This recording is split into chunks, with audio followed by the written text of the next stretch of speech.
Good morning, everybody. It is so good to see you. I'm really, really happy to be here. It's an extra good morning. I think because we're more than halfway through Venus retrograde, and now today we're halfway through Mercury retrograde, and like Jupiter's moving direct and towards being in exaltation. Venus is going to be in her exaltation by the end of the week, even though she's still retrograde. We've got the final eclipse in Aries coming up at the end of the week, but eclipse, it's a solar eclipse, so we worry more about leadership and not even really worry, but we think more about leadership roles and their changes around that time.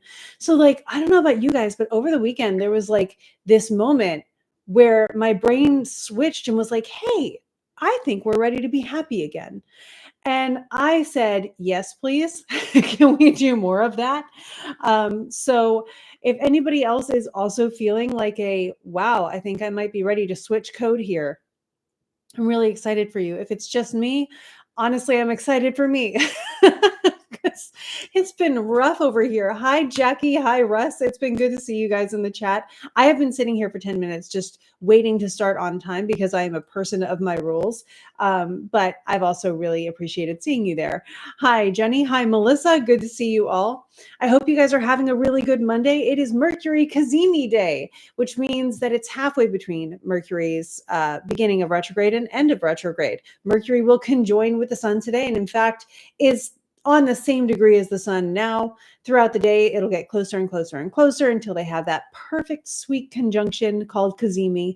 And then Mercury will be on their way to renewing themselves, which is the whole idea of Kazemi, is that a planet is in the center of the sun. And if we think about that as like metal being forged, it's melted down, it's molten at this point. But this is where it can go from being blunt to sharper, to anything we want to turn it into. So it's this really great moment of inspiration and poignant wisdom and knowledge and understanding that we can reach. Rocio, hello, it's good to see you.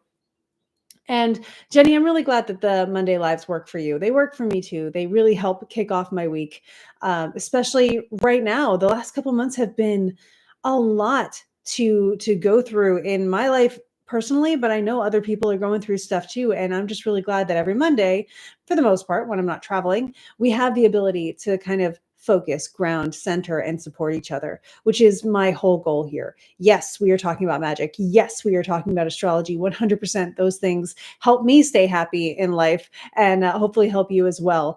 But also, we have each other, and community is probably the strongest magic there is. So this wouldn't happen without you guys, and I appreciate it.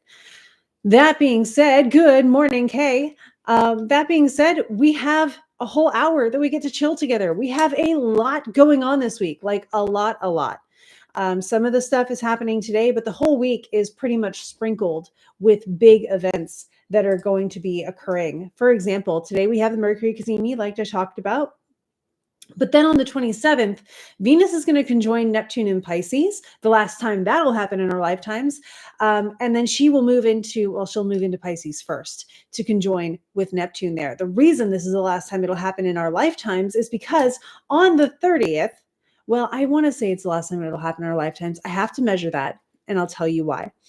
On the 30th, Neptune is going to move into Aries. Neptune is going to go into Aries and hang out there for several months, but will retrograde back. So the way I'm looking at this now is Neptune will go into Aries on the 30th of March, this Saturday.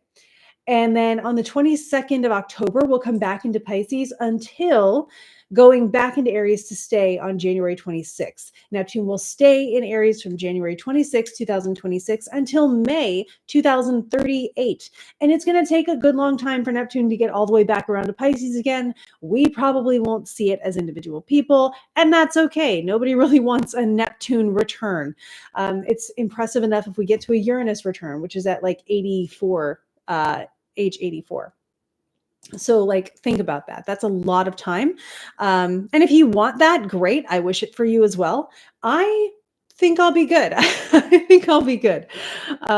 Let's see. Venus is still in retrograde until April 12th or 13th, depending on where you are. Yeah, because we're going to be celebrating that in Tahoe. I'm going to do a little ritual to Venus, and I'm going to be consecrating something for a friend at that time. Good morning, Chrissy. Good to see you. Awesome. Yes, Venus is still in retrograde right now. Correct. Venus had her halfway point on Saturday, her cazimi with the sun, just like Mercury is having now. So Venus is at 1 degree of Aries, headed towards Pisces. The sun is at 4 degrees. They are moving opposite from each other. Venus is going backwards. The sun is going forwards. Mercury is also going backwards, but will surpass the sun today. And so they're both still in retrograde, but about halfway through. Mercury is going to come out of retrograde. In fact, let me get you the dates on that. Mercury will come out of retrograde, let's see, April 7th, while Venus takes a couple extra days to do it for herself. She will come out on the 13th or so of April. And then we don't have to deal with a Venus retrograde for another like year and a half, which is cool. I like when that happens. Venus retrograde can get a little bit dramatic, as she does. And it's the right time for the drama, right? But when we're living it, it's not always our favorite thing. I like to, as I'm going through my own Venus retrograde story right now, there are moments that when they're happening, I know they're not funny, but I think to myself how like eventually I'm going to look back on this and it'll be funny. And I can look forward to that. Like I can look forward to the day when this becomes funny. Even if it's not today. So I don't know if that's just my coping mechanism or if that's also helpful for you guys, but looking forward to the day that something becomes funny helps me remember to not be so attached to it as it's occurring. Also, speaking of things that bring joy, both of my dogs are sharing their bed and looking out the window at the rain right now. And if that's not, peace on earth, I really don't know what is. It's 2 corgis, by the way. I'm going to take a picture of them. So maybe after this, you'll be able to go to my Instagram, boop, and see the picture. That way you can see the adorableness I'm looking at, because you guys, these 2 they're precious, but they do get active. So it's not common for them to share space with each other, but it's a rainy day. They get to look out the window and it's just adorable. That's so good. The last time Venus retrograded was 8 years ago. Actually, that's the last time Venus retrograded in Aries. Venus retrogrades every year and a half-ish, but she has an 8-year cycle. So that's where you're getting that from. Venus has a minor period of 8 years, which is when she'll come back to retrograde in the same sign. How the retrograde affect.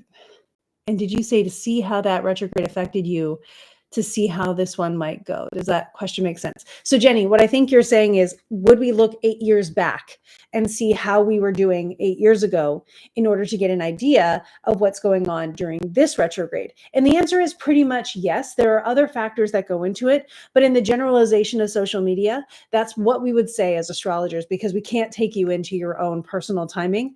So since we're on like a more live thing, what I want to go into is Venus, like I said, has an 8-year minor period. A minor period is the time it takes for a planet to come back to the same point of the chart in relation to the sun as it was on a certain day. So if it were your birth chart, every 8 years, if you're like me and Venus is at like 5 degrees Aries and sun is at 18 degrees Taurus, it takes 8 years for Venus to come back to 5 degrees Aries while the sun is on 18 degrees Taurus. So having both of those happen at the same time takes about 8 years. That's for Venus. The other planets have their own cycles. So for Venus, it is an 8-year minor period for her to get back to relatively the same place that she is in relation to the sun at the same time that the sun is in a certain sign too. So for this case, it's the sun being in Aries, Venus retrograding in Aries. It's an 8-year cycle. It's been 8 years since we've had that happen-ish. And so if you wanted to look back, you could say 8 years ago, what is it? 24 minus 8 would be 2016, right? Yeah. So in 2016, we had Venus retrograding in roughly Aries and Pisces at this roughly same time of the year while the sun was also in Aries. And so you would look back at that time and say, okay, what was happening then, especially maybe in topics of relationships, and how is that informing what's happening now? How am I continuing that story now? How am I adding a layer or a ring to the tree that has been growing since then? Therefore, you can also make it more personal to yourself. So on social media, we can't look at everybody individually. We can't look at your chart. We can't look at your timing, all those things and say this, this, this, and this. I got married too, Jenny. Yeah. So if you're going through that, they call it the 7-year itch in marriage, it happens in the 7th or 8th year of marriage, and it's your first Venus cycle. And it's really funny how those things coincide, as many things in life do. And so if you get to that point and you find that your marriage goes through a make it or kind of break it situation of, are we going to, power through something, get stronger together, or are we going to realize that we may have differences? There are both options there. My marriage is going through it too. So it's one of those things where you can say, wow, this is the right time for us to be asking ourselves these questions. This is the right time for us to be assessing how we're feeling about this. This is the right time for us to be seeking whatever help we need and for us to be identifying in ourselves what we need. So the sky, whatever, will tell you, hey, this is the time to be going through some deeper work, as compared to other times where it's not always that deep or dramatic, which is good, right? We don't want that all the time.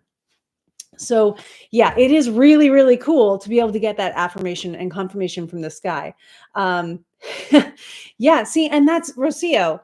It's the Venus period coming up, and it says, is this working? And if it is, it keeps going. And it's this permission to check in every 7 years or every 8 years or so, right? To be able to say, hey, this was working for 7 years. Does it still work? Or what needs to be refined? Or do we need separate paths for a while? Like the permission to change your mind, the permission to grow together and separately is really important in life. And that's already built into things like astrology, which is really, really cool. The same thing happens with your Saturn return. Every 30 years, you get to look at yourself and say, hey, I've been doing this for 30 years. Does it still work? And then you go from there. What does Venus retrograde do again? Venus deals with relationships. So Hunter, keep listening, because I'm going exactly into that right now. So you look at Venus and what your relationships are doing 8 years ago and now, but then you have to go in and you have to look at your Venus. You are 1 in 7 billion. So your Venus is different than my Venus in most cases, especially with the way the rest of the chart is set up. It's a very individual thing. So I can give you generally what Venus retrograde does. I can't give you exactly what it does for you unless we are in a consultation where I'm only looking at your chart and I have the blessing of being able to put into context all of your timing to see how strong Venus is, how angular this is for you, and how important this retrograde is. Because there are people right now in the world, believe it or not, who are not feeling this Venus or Mercury retrograde at all, because it's not in a prominent part of their chart and it's not in a prominent part of their timing. God bless them. May they be happy and thrilled right now as the rest of us go through what we're going through. So when a planet is retrograde, traditionally the ancients would have said this is when a planet takes back what it has given. So what happens is, I'm going to use Saturn here because technically it's Saturn, but it'll be the sun for right now. And my little fidget toy is going to be Venus. So we have the sun, we have Venus, and we have you, the Earth. And so the Earth can see the sun, and the sun's doing its thing as we go around the sun, which we know, right?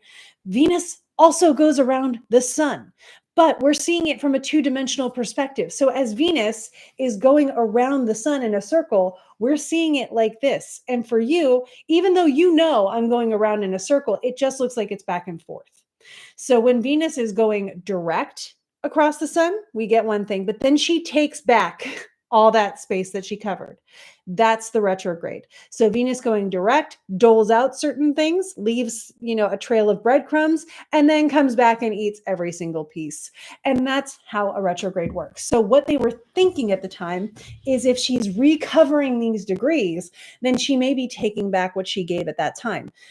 In more modern interpretations or psychological interpretations, we like to say that this is us going a little bit more inward, doing the internal work, really going through a refiguring out process, which you can tell. Like if an argument's going to come up because something's not working, this is we're not moving forward right now. It's not direct motion. We have to stop. We have to assess. We need to fix what's broken. The car cannot drive with a flat tire. Let's pull over and change the tire. And then when it's changed and the car is ready, we can move forward again without having to worry about more damage. That's the idea of a retrograde.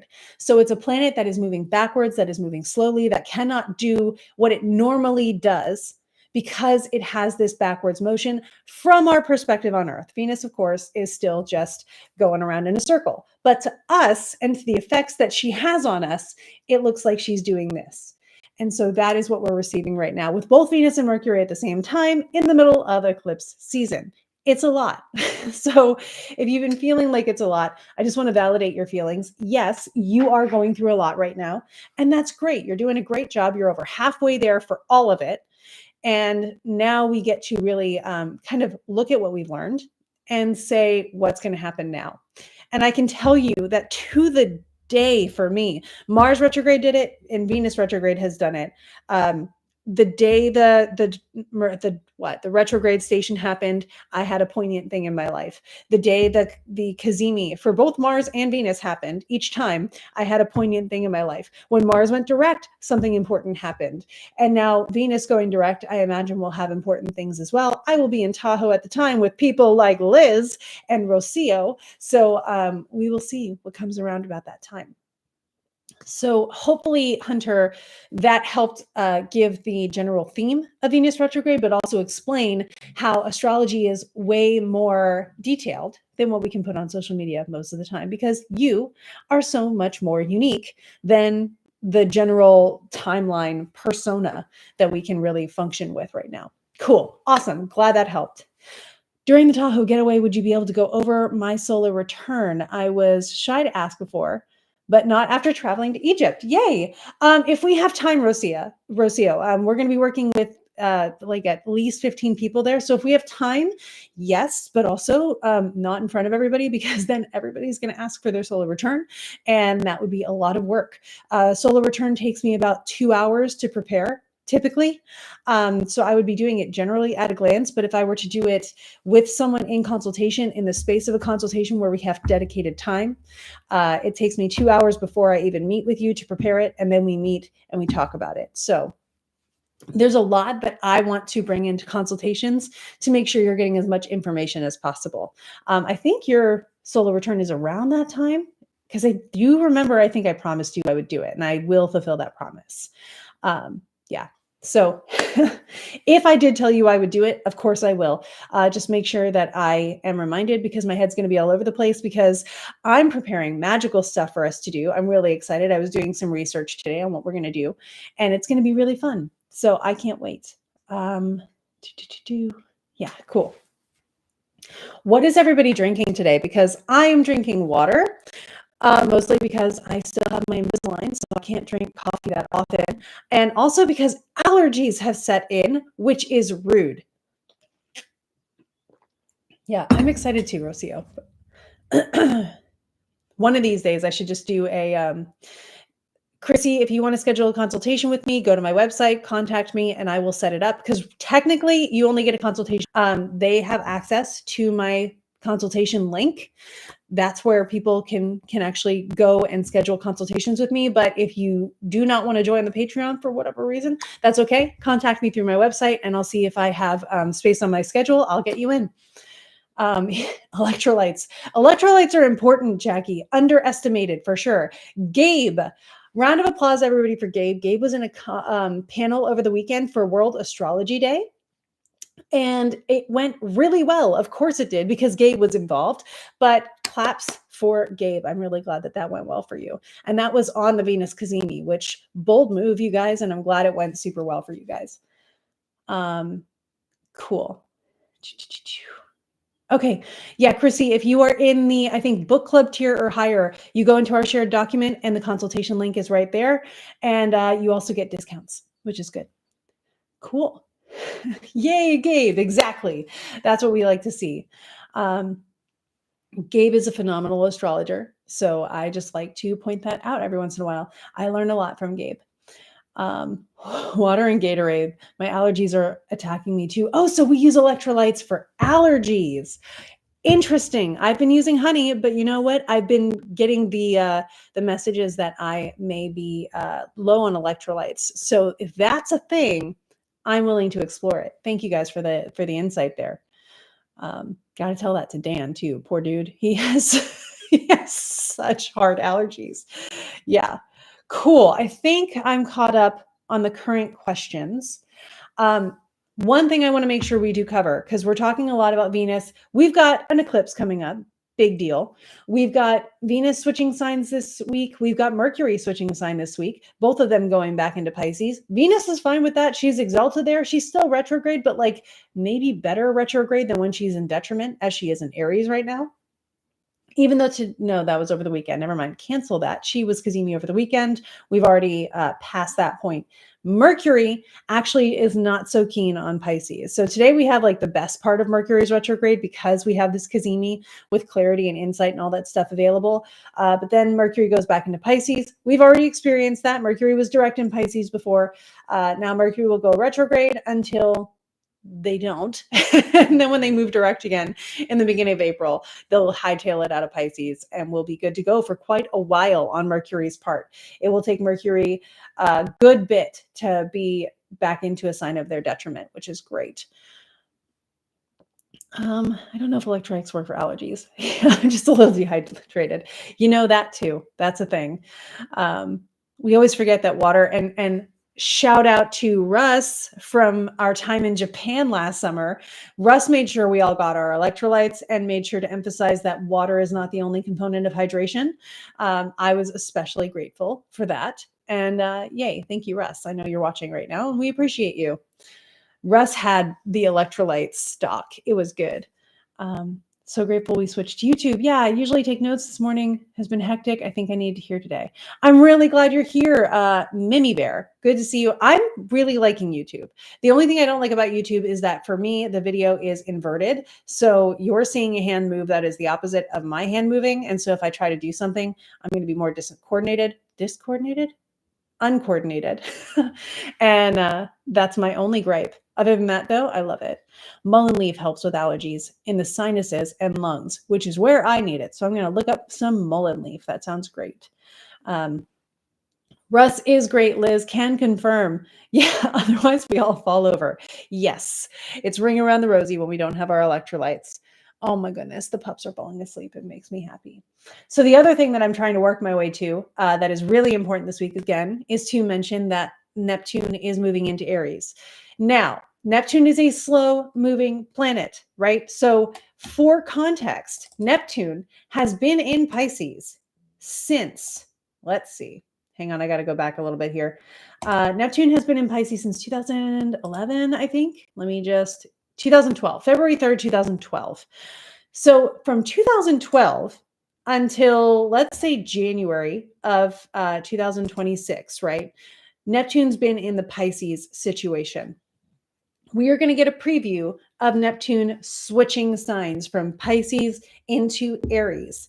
When a planet ingresses a sign, often we can see a stark difference as the tone of what the planet is up to changes. However, let's also remember that Neptune is a slow-moving planet, and so is what we would call one of the more transpersonal planets, which means the effects of Neptune, because it takes so long, unfold slowly. So there may be something that happens in this period of time that's like, hey, by the way, trends are going to go this way for the next 10 years or so and more. So we're going to get previews of that. We're going to get highlights of what the next 12-ish years are going to look like of Neptune being in Aries. So yes, we might see headlines. If we're going to see something, I would expect to see headlines, things happening on a more social or global scale, because Neptune moves slowly. This is also an interesting thing because right now, Saturn and Neptune are getting very close to each other. Saturn currently is at 23 degrees Pisces, while Neptune is at 29. But throughout the year, they're going to get closer and closer together until next late winter, early spring. They actually do have their conjunction both in Aries. Saturn's going to pop into Aries in May, pop back out again later in September, and pop back in again in February. And then after that, because Neptune will already be in there, they're going to have their conjunction. This is something that happens quite infrequently, at least when it's in Aries. And so astrologers have been talking about this, right? So it's a big deal that we're all looking at and being kind of like eyeballing. And so with that, there's a lot that has been going on. If you're in the Modern School of Ancient Wisdom Patreon on the student study tier or higher, I did a brief analysis of this already about at least Neptune in Aries. If we want to look back at that, and actually let me pull up this document, I'll give you guys a brief preview into what the students were studying this week. Patreon. We can look at the period of time, just like we're doing for Venus, right? We're saying, when was the last time Venus was in these circumstances and what happened then? For Venus, because it's only 8 years, you can do that in your personal life. For Neptune, we cannot, because I don't think any of us were alive the last time this happened. So when we get into this, we see that Neptune was last in, I have to find numbers here among a sea of words. There we go. Last in Aries, 1862 to 1874. It's been a while. It's been a while. So when we look back to that period, we're functioning under a lot of cycles happening at once, right? And then there were several cycles happening at once as well. There is, of course, things that people are anticipating this year and next year is going to be Uranus's trine with Pluto. So that's another thing with its own archetypes and its own keywords that will be happening at the same time of Neptune in Aries. So the story is going to get fleshed out. It's going to get even more detailed. These are some keywords that are going to be happening among other stories. So we have to know this isn't everything, but it is part of the story. So when I tried to isolate what was going on 1862 to 1874, even though other cycles were also happening at the same time, I tried to figure out what relates to Neptune and Aries' keywords as much as possible, to their archetypes. The one thing that I found after some pretty light research, right? I'd have to go a lot deeper, but during light research, the one thing I find interesting, considering Neptune's archetypes and Aries' archetypes, which we get into in the student study, if you want to learn more about astrology, we can learn there, no problem. It's a little bit much to try to do in just a live broadcast, but I found it interesting that during that time we had the Reconstruction era. The Reconstruction era was a time post-Civil War when people were trying to figure out, now that people are free, all of these people that weren't before need a space held for them in our society. And we got to plug that in somewhere. And so there was this effort to create this idealized society where everybody has a place. And wouldn't that be nice? I think we can say that there were some parts of it that succeeded and that there were some parts that still have a ways to go. My hope is that we enter a new era like that and that we do better this time than we did last time, and that we do find at least a greater stride toward a community or a society where everybody does have a place and has their needs met. But that is the one thing, again, with light research that I explored with that I anticipate and hope for. Nevada was born somewhere in that period. Amazing. Angela, hi, good to see you. So those are some of the things that I'm thinking about. It was at a time where Lincoln was president. Like I said, just post Civil War is what we were looking at. And in that period of time, well, 62. So we're like rounding out the Civil War, during the Civil War for part of it as well. And in the era after that is that Reconstruction. We wiped out some ways that things used to be because we identified that they aren't functional anymore. And in doing that, we removed something that was not ideal. I agree with it. And then we said, okay, now that that's gone, how do we fix this? And again, some efforts were more successful than others, but the idea was still there. The movement was still there, to the point that it's in history books, right? This is what our outer planets are doing. They are giving us things to talk about in our history books later, if you want to generalize it in that sense. So if we're seeing a repetition of this, Angela's in the student study. You probably maybe had a chance to read this over the weekend. It's not short document that I give every week. So I get if we didn't get around to all of it. But the Reconstruction era was something that was happening at that time. Now, other things that are also having cycles go back even further. Like I was referencing that Pluto-Uranus situation, that takes us back to pre-Reconstruction era by a bit, by like a century. So we're also going through an era that is very Uranian-Plutonian, right? So we have to say there's this Reconstruction thing of getting rid of something that doesn't work and trying to build a more ideal world for people. Build in the Aries context, ideal in the Neptune context. You can already see how those archetypes are coming in. But this is also going to be happening at the same time as the Uranian revolutionary inspiration, innovative kind of stuff, Plutonian, death and rebirth, transformation, big big change energy, basically. So there's a lot. It's going to be different than last time because we are working with more cycles or different cycles than last time, but there will be a thread in there that is consistent with them too. So this is why astrology is hard to just put on social media, because we have so much going on. And in order to talk about it in detail, it's so worth the study, but that's what you have me for. So I will keep talking about this. I will keep talking about this as it unfolds. The news keeps saying that we are living through history. Here's the thing, we always are, right? We're building history every day with every choice we make, especially as a society and as a global community. The thing that we need to keep in mind is right now we're in these unprecedented times, or we're in times of great change, and where our choices and our decisions are having larger impacts than what we are used to for the last maybe decade or so, or especially previous decades. So we're in a time of building. We're in a time of we make these choices. We're in a time of a whole era shifting, like a dynasty shifting. And I'm not being dramatic there. That's not hyperbole. That's dynasty is the term that is used in Persian astrology for a shift in triplicity with the greater conjunctions. And we have experienced that over the last 20 to 40 years, especially now. So yes, we are making history at this point. We always are, but especially right now, there are many changes happening at once. There are many planets shifting signs roughly in the same time, this year and next year in particular. There are many planets looking at each other and putting out their agendas at the same time. So yeah, it's a very active part of history that we are living in. 100% totally valid to say.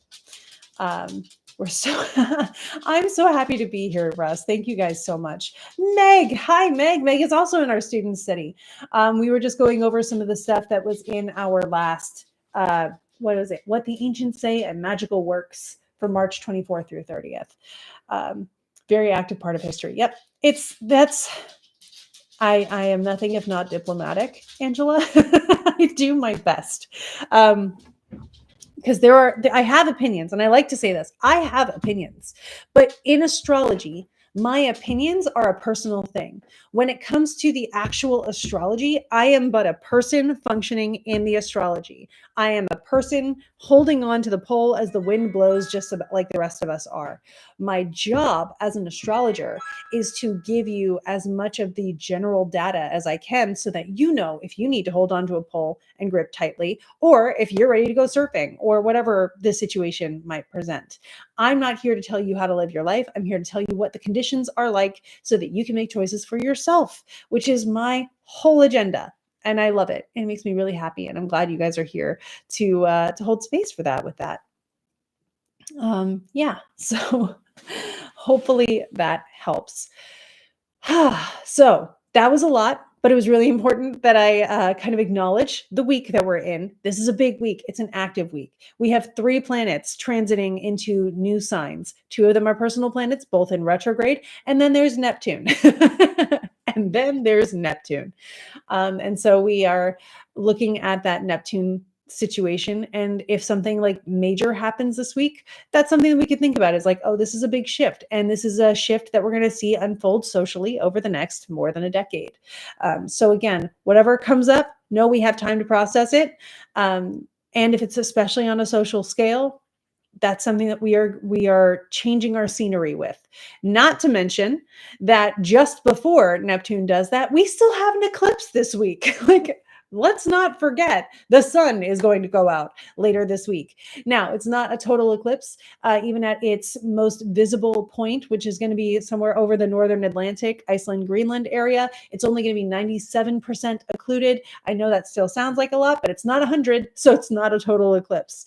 I have a video coming out, I think later this week, that goes through not only the significations, mostly according to Ptolemy and Tetrabiblos, and then also the timing, because this one is going to have significations that happen more immediately, at least from our perspective in the United States, because if I'm casting the chart for the capital of this nation, it would be for Washington, D.C. The eclipse perfects just before sunrise that day, and so puts it in the first house, which is A little bit tricky. Gabe, I'm interested in your perspective on this. Would you consider the timing for that relevant to the US because it's 2 degrees away from rising? Or would you say it's technically in the first house whole sign? So we would count that and say that it's going to happen in that first quadrant of the year, the way Ptolemy would say.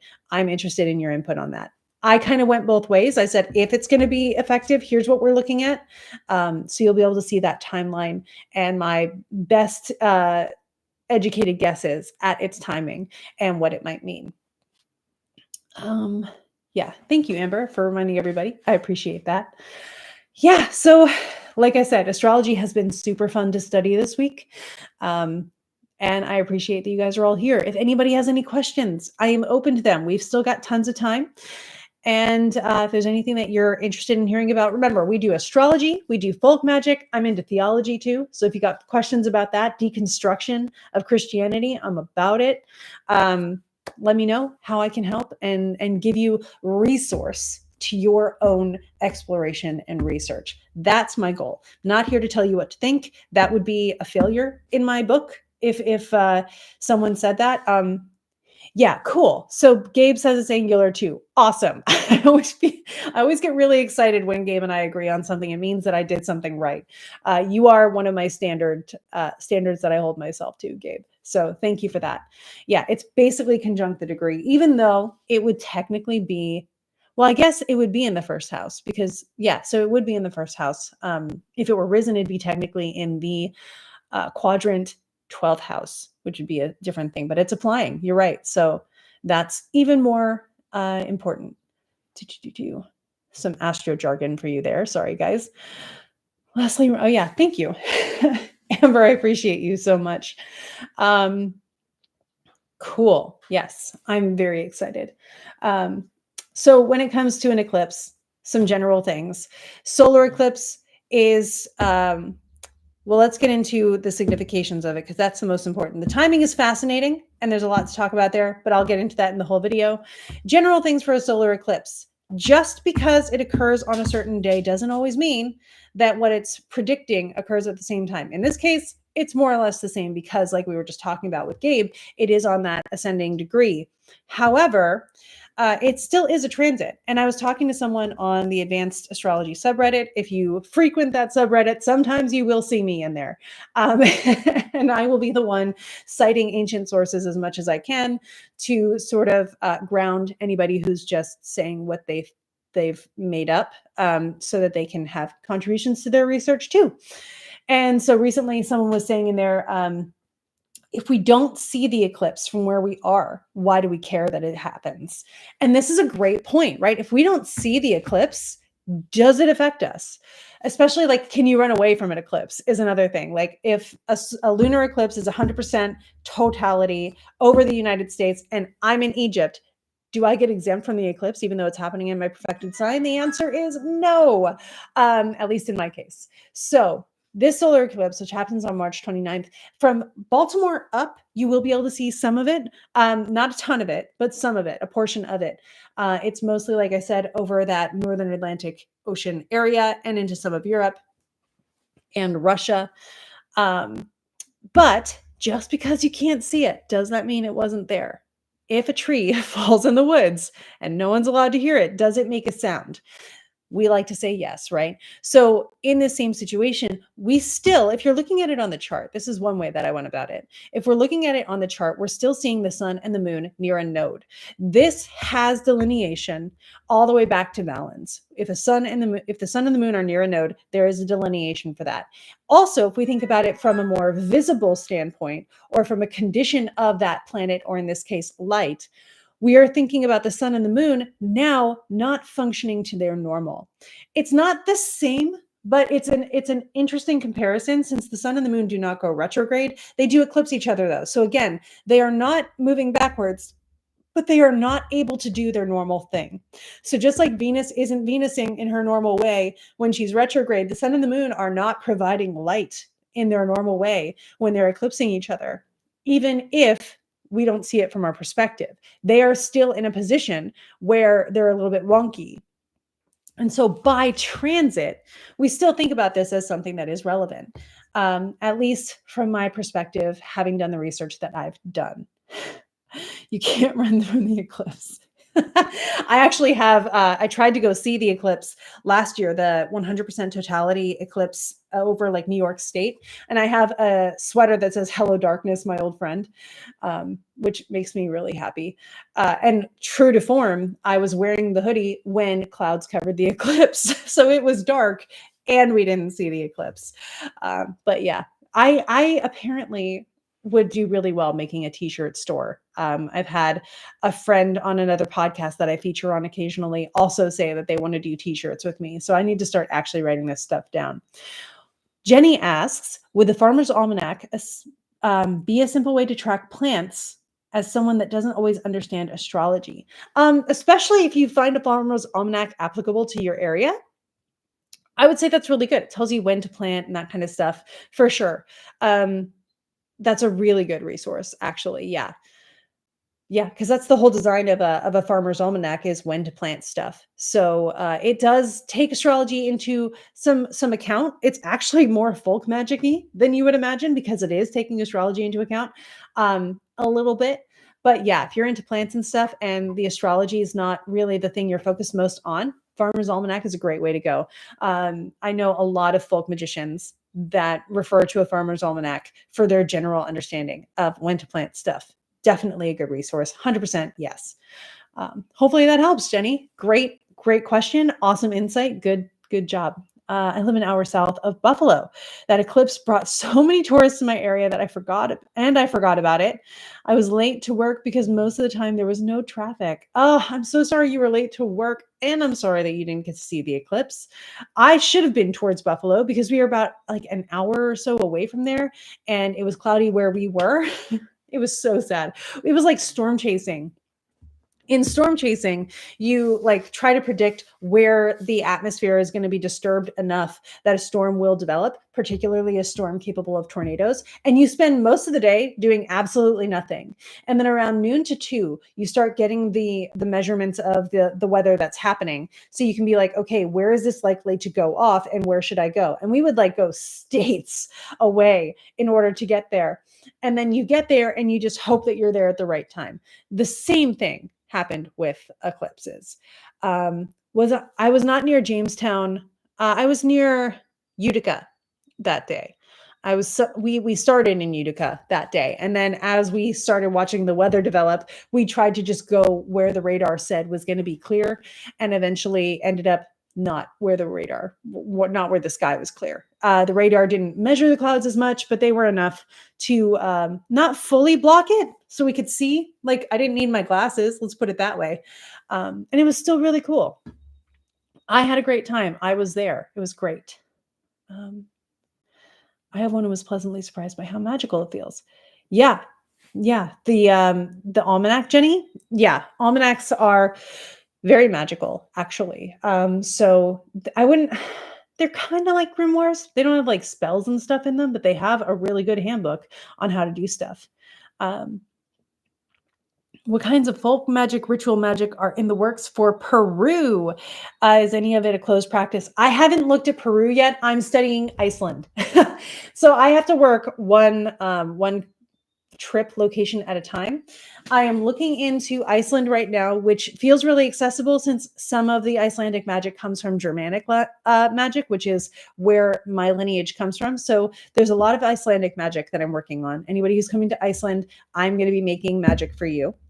When it comes to our trip after that, which is going to be Thailand, that one I'm not sure that I can get into. I will study it so I can be a resource to help us understand any magical significance to things that are going on. But if it's a closed practice, I will not be making a talisman. I will simply be an information resource. And then I will point out anything that's really exciting that we can get involved in. And I'll bring like I did with Japan, where I didn't want to get into that cultural's magic because it didn't feel right. I brought you a spell from my magic.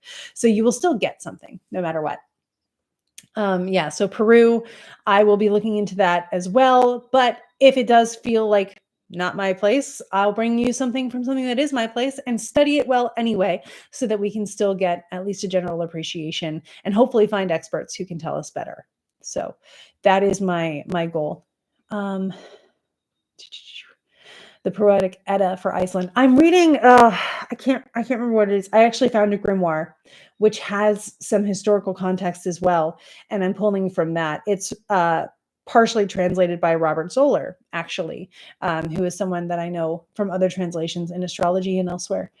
Let me see if I can catch up here. I did catch up. Good me. Okay. Yeah. So I will look into the Poetic Edda as well, because the more I know would be great. That's one thing I like about these trips is they give me focuses for my study and they help me to always broaden my horizons, which makes me even better of a resource for other people as they're searching. I get to be sort of like your own little Google for folk magic and astrology, which I want to be. That is my goal. So I love having these things that guide me on that path. Yeah. I don't know if anybody here is in the Iceland group. Yeah, so Iceland does have a festival of books every year. Iceland is, I think, also the place where Christmas Eve, everybody gets a book. They exchange gifts in book form and everybody reads and has cookies. Like, sign me up for that. That sounds amazing. Um, oh, Hunter, I'm so excited you'll be starting school around then. I hope you have a great time. Uh, it's only not chat. Yeah. Yeah, I know Katie, I think, is going to Iceland. She's not on the chat here, but I have to. I'm still recovering from Egypt, so I'm not sure. Since I've been to Egypt, is the Eye of Horus closed or open? I've looked up whether or not I can use it as a symbol, and there's nothing. Yeah, so Egyptian magic, and this is from Hani, our guide in Egypt, and also my own practice. I do a lot with Egyptian ritual magic. It is pretty much the traditional foundation of most ceremonial magic that we have. So it is very open source because it has been used across the board. Also because it's very ancient. So there's not as much modern practice that is culturally infused. So we're not taking it away from anybody. We're not taking up resources that somebody else is trying to use. That being said, if you have papyrus or you have access to papyrus, which would be shocking, make sure you're not buying too much of that because they literally farm that specifically for the papyrus shops that are owned by families and are government regulated in Egypt. So hard to find real papyrus anyway. Most of what you find in markets is banana leaves. Yeah, Dominique is going to Iceland too. Yeah. So yes, the Eye of Horus is open practice to my knowledge. And my knowledge comes from someone who actually lives there, who is an Egyptologist, who is an archaeologist, and who is very passionate and knows a lot about the spiritual undertones of Egypt. So I say this with confidence, not only from my own experience, but from people who have a right to tell me so. So yeah, feel free to use that. It's very similar to the evil eye idea from like Greece and elsewhere. Also in Egypt that is used. So it is one of those things that it's the eye of Horus, who is sort of the mediary between heaven and earth. So you can use it in that way. Yes. Yeah. Yeah. Thank you for caring to ask, Jenny. I'm really glad that you care and you look into that kind of stuff. Um, is that Habibi? Yes. Yes, it is. Everything is Habibi. Life is Habibi. For anybody wondering, Habibi is the Arabic word for friends or sweetheart, depending on the context you're using it. In the context here, friends. Yeah.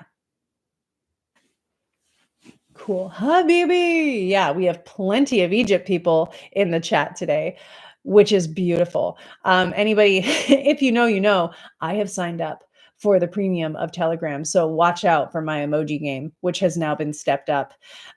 Weston and I spent all weekend sending messages via emojis because I was so excited.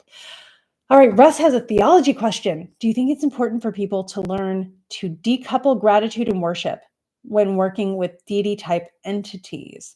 Willing to work with you, but not worship you. 1000%. Here's the thing. I really don't know. Actually, this is a great question that I'm going to have to explore, Russ. Thank you for bringing it up. I agree with more the idea of working with a deity. I'm not sure that I personally feel comfortable worshiping any singular deity.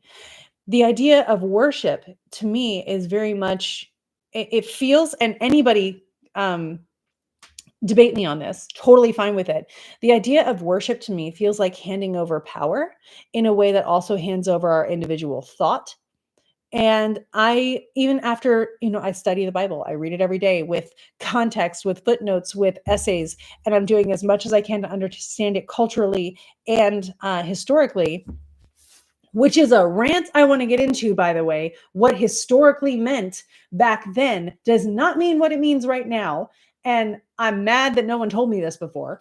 I can get into that in the last couple minutes if you want me to. Let me know if you want to hear a rant on what historically meant back in the day. But I don't think that I will give all of my dedication to a single entity, except for the ideal of coming to understand what it means to love someone as deeply as I can in the context of the circumstances. So if there's anything that I would say I worship, and I hesitate to even use the word, it would be unconditional love.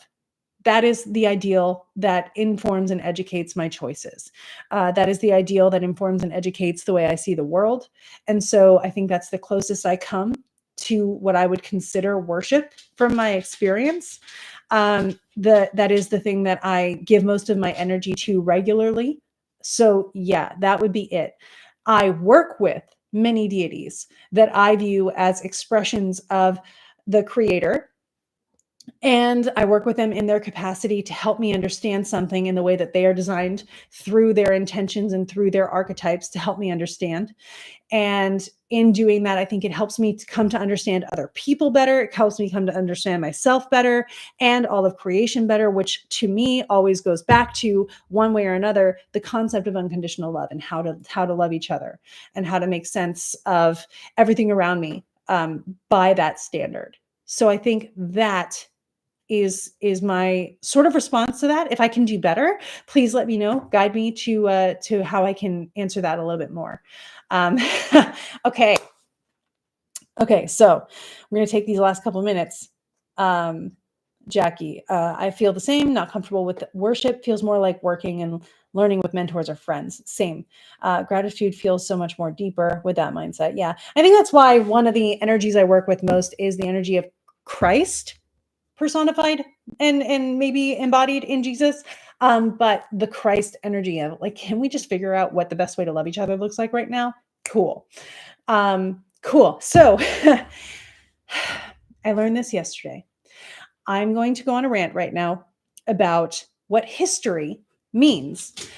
Today, we are in what, this is, by the way, source context. This is from the Oxford Annotated Bible with Apocrypha. And so what this source does is it takes the New Living Translation of the Bible, which is what is considered by academics the closest literal translation that we have of the Bible to its source texts, right? Not translated in a way with any other agenda, like some other versions. It is, what did the manuscript say? Here's what it is, as closely as we can get it from its original source. That's what I like. And then you get your footnotes and your introductions and your commentary essays that go along with it from different theologians and scholars who have done research on this and also cite their sources copiously, which I appreciate. And so, as I have concluded, the Pentateuch, which is the first couple books of the Bible that are attributed to Moses, even though Moses narrates his own death in the book of Deuteronomy, which, how could that have happened? It didn't. You get into the next couple books, which are called the historical books, except the idea of history means something different to us today than it did to them. And the only reason this makes me upset is that I was taught to put my definition of history onto their definition of history, which means that I have canceled out their definition of history, which then kind of clouded the way that I was interpreting it from the beginning. These books are not linear history. They're not. They're more of a cultural history. The idea pre-modern European history, pre-concept of modern European history, which is such and such happened at this time, at this date. This is exactly what happened. More objective ideas, right? Our ideal history, where there's no narrative kind of bending any truths. That was not the thing. That was not the thing. The whole point of history at the time was a cultural history. It was, this is why we do what we do. Here's a story that tells you why and validates it and justifies it, even though historically, timeline wise, it did not happen that way. Even though that, for example, when Joshua fit the Battle of Jericho, it was not exactly like that. Archaeological evidence shows it. And honestly, if you go back and you like would talk to people about it, they'd say, yeah, it was never meant to be interpreted literally. It was for our cultural reference to help us understand what we should believe, what we should do, even though some of it infused linear timeline history into it to help it feel stronger. It was never with the agenda of recording events. It was recording cultural meaning. And that's fine, right? That's fine. I'm okay with that. I'm okay with that. I'm really not, but I can be okay with that. I'm going to learn to be okay with that because it is fine, right? It's only how I feel about it that there's a problem. And the reason that I feel so not great about it is because from a young age, like many of us were, I was told this is exactly what happened and you have to believe it exactly that way, even though some of it doesn't make sense. And even though some of it's going to make you feel like, what even were those 10 commandments if we're going over here and just murdering entire cities?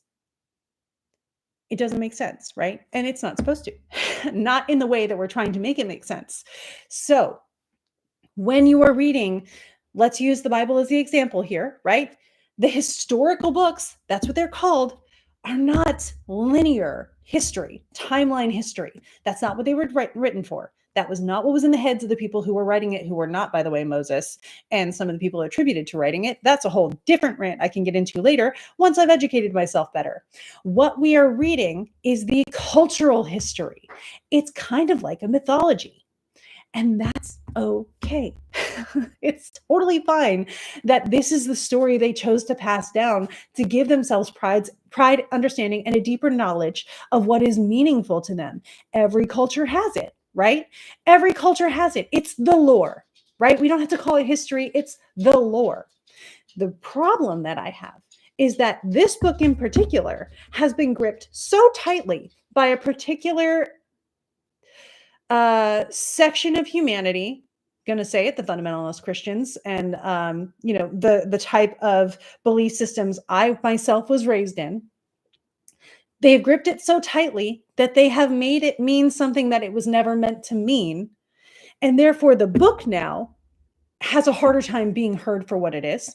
And therefore, anything of value in there has a harder time being used for the value that it has because we've given it so much pressure to be something. And can millennials relate to this? We've given it so much pressure to be something that it isn't, that now it's just falling apart. So I hope that, I'm going to round myself out here because we're coming to the end of the live. But I hope that when we go through, if you feel like it is safe and time for you to go back and read the Bible, that you read it with the same kind of open mind that you would read the Odyssey or the Iliad, because those things are not technically historical either, even though they do cite historical things. There is liberties taken for the cultural preservation and explanation of important things to the culture for which it was speaking to. Samesies. And yes, I probably have more education to have in this situation. If you have resources you would like to guide me to, I am open to those. I love it. I'm not saying I'm 100% right. I'm saying I've discovered this thing based on resources, and I would like to share it with you, because if I'm at this step in the journey and maybe you're right there with me, now you have that step in the journey too. That is what I would like to do with these rants, which I plan on doing more often. And I like doing them on the lives because I have you guys right here as a living audience, which is more fun for me. So what do you think of that one? Hashtag millennial. Yes. Pour one out for the millennials for sure. So I'm going to go back and see some of the stuff that you guys have been saying. Yeah.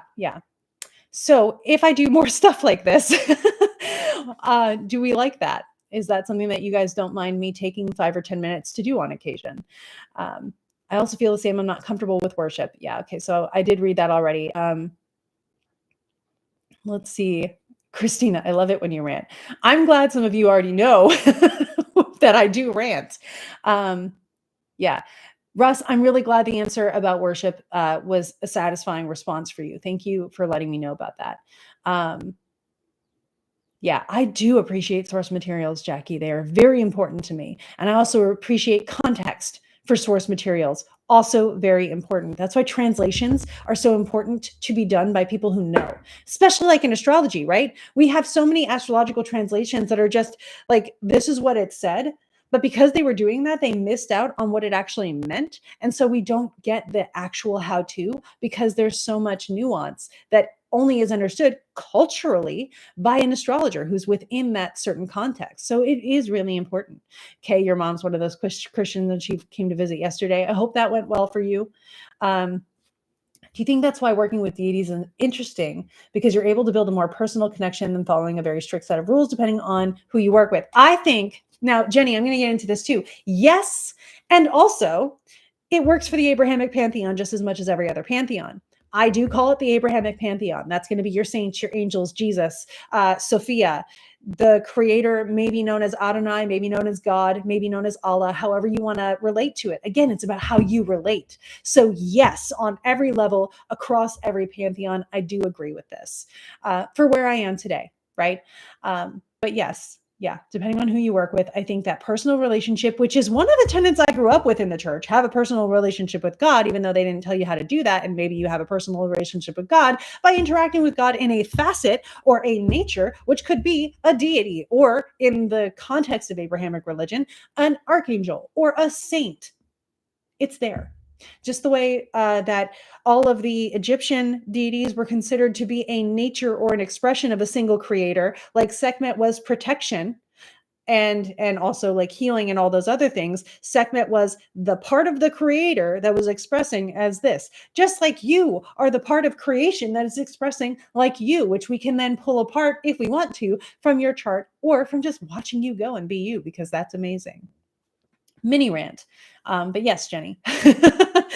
I was raised Catholic, so I was Sunday schooled in Bible, and that is one wild book. It is. It is one wild book. It also borrows from other books, especially if you get into Mesopotamian and Syrian.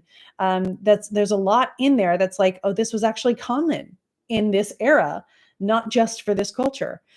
So it's really important to remember that even getting straight into like circumcision was not a unique thing to the Israelite culture. It was actually common in the area at the time. I'm going to make sure I finish these before I head out. Yeah, continue ranting. Thank you, Gabe. That means a lot coming from you. Yes, more rants. Amazing. We love rants. Yay. Rants that are informational. I hold myself to that standard. I hope I always maintain it. Cool. See you all soon. Looking forward to more as well, Meg. I get to see you later today, which is really exciting. Awesome. I'm really glad. When possible, we should end live streams with a rant. That was great. Okay, cool. I will try to do that and save, because I have some rants. I do have some that I've been like, I read this. I want to tell you guys about it. And not all rants are going to be about religion. Some of them are going to be about astrology. Catch me next week for Black Moon Lilith. Remind me if you would like to hear about Black Moon Lilith on next week's live, because I do have something that I would like to share about that. Cool. Thank you guys so much. This is amazing. About personally working. Yeah. This is... Okay, cool. Sorry, Christina, I'm reading your comment. Yeah, deconstruction is a valid and important part of every process. I have done a lot and continue to. There's still things that I'm like, oh, that's not what I thought it was. That's valid. There are resources for every step and every phase of the process as well. If you are looking for some, reach out to me through my website. I'll give you some of the resources that I really like that help with that. The Bible for Normal People is one of my favorite podcasts that help with that. They also have books. There's, what was it called?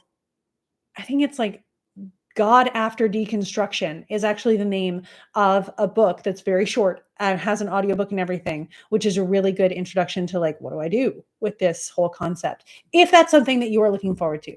But yes, next week, 10 a.m. Eastern time, we will round out with a rant on Black Moon Lilith. So I look forward to it. I appreciate you all so much. Have a safe and wonderful week. I will still be posting on social media and interacting there. So I will see you there throughout the week as well. Bye, guys.